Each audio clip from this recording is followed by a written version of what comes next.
আসন্ন জাতীয় সংসদ নির্বাচনে চট্টগ্রাম থেকে ৪ জন স্বনামধন্য চিকিৎসককে প্রার্থী হিসেবে মনোনয়ন দিয়েছে জামাতে ইসলামী। রাজনৈতিক অঙ্গনে ক্লিন ইমেজের অধিকারী এই চিকিৎসকদের প্রার্থী করাকে জামাতের একটি নতুন কৌশল হিসেবে দেখছেন অনেকে। অতীতে বাংলাদেশের কোনো রাজনৈতিক দল এত সংখ্যক চিকিৎসক নেতাকে একসঙ্গে সংসদ নির্বাচনের প্রার্থী করেনি। স্বাভাবিকভাবেই এ ঘটনা চট্টগ্রাম সহ সারা দেশে আলোচনার জন্ম দিয়েছে। আসুন জেনে নেওয়া যাক কারা জামাতের ৪ চিকিৎসক প্রার্থী। ১ নম্বরে ডাক্তার আবু নাসের। তিনি একাধারে চট্টগ্রাম মেট্রোপলিটন হসপিটালের নির্বাহী পরিচালক এবং বাংলাদেশ মেডিকেল অ্যাসোসিয়েশনের টানা ৩ বারের সাংগঠনিক সম্পাদক।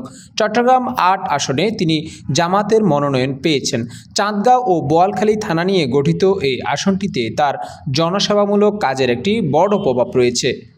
এরপর রয়েছে ডাক্তার ফজলুল হক। তিনি চট্টগ্রাম ৯ আসন থেকে জামাতের মনোনয়ন পেয়েছেন। কোতোয়ালি, বাকলিয়া ও চকবাজারের মতো গুরুত্বপূর্ণ এলাকা নিয়ে গঠিত এই আসনটি জামাত শিবিরের ঘাটে হিসেবে পরিচিত।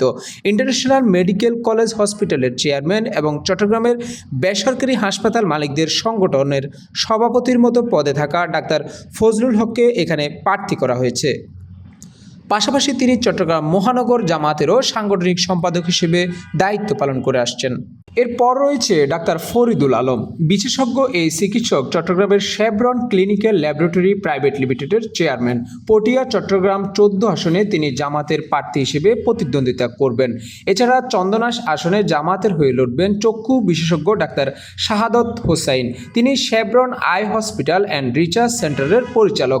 এখন প্রশ্ন হলো, কেন চিকিৎসকদের উপর ভরসা করলেন জামাতে ইসলামী? জামাতে ইসলামীর চট্টগ্রাম মহানগরীর সহকারী সেক্রেটারি মোর্শেদুল ইসলাম চৌধুরী জানিয়েছেন, এই ৪ জন চিকিৎসক কেবল রাজনৈতিক নেতাই নন, তারা জনসেবার পরীক্ষিত সৈনিক। তাদের হাত ধরে চট্টগ্রামে গড়ে উঠেছে অসংখ্য হাসপাতাল। এর মধ্যে কিছু বাণিজ্যিক হলেও অনেকগুলোই সেবামূলক।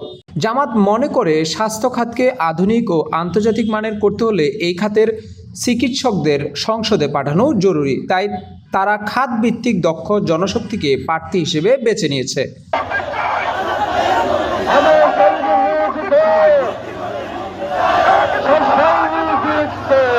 নিউজ ডেস্ক, দক্ষিণ পূর্ব।